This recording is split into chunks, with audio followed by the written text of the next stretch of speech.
Bonjour à tous. Hier, Ursula von der Leyen, la présidente de la Commission européenne, a prononcé son discours annuel sur l'état de l'Union devant notre hémicycle du Parlement européen. C'est un discours clé qui a d'abord été l'occasion pour la présidente de la Commission de dresser un bilan de ses réalisations depuis septembre 2021.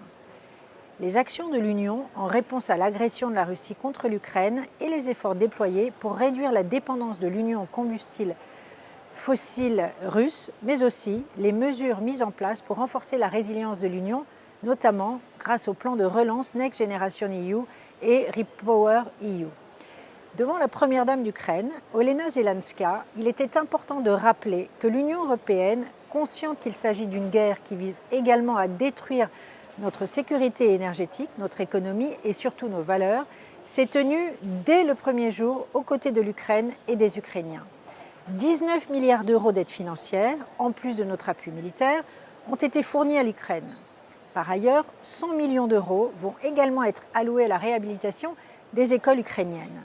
Et la Russie subit actuellement des sanctions sans précédent.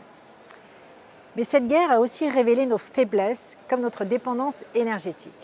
C'est d'ailleurs sur cette question de l'énergie, alors que nous faisons face à une inflation à un niveau jamais vu depuis l'introduction de l'euro, et après une sécheresse historique et des températures extrêmes, que nous attendions surtout des annonces de la présidente pour l'année à venir. Ursula von der Leyen a ainsi annoncé une réforme complète et en profondeur du marché de l'électricité afin de découpler les prix de l'électricité de l'influence dominante du gaz. C'est une réforme qu'aux Républicains nous réclamions depuis des années. J'espère qu'elle sera ambitieuse et qu'elle permettra aux citoyens de payer leur électricité au juste prix. Le plafonnement des recettes des entreprises qui produisent à faible coût de l'électricité va d'ailleurs dans ce sens. Je regrette cependant, alors que la présidente a vanté les mérites des énergies renouvelables et de l'hydrogène, qu'aucun mot n'ait été prononcé en faveur de l'énergie nucléaire, sans laquelle nous ne pourrons construire une indépendance énergétique. En somme, ce discours montre l'étendue et la force de la solidarité européenne.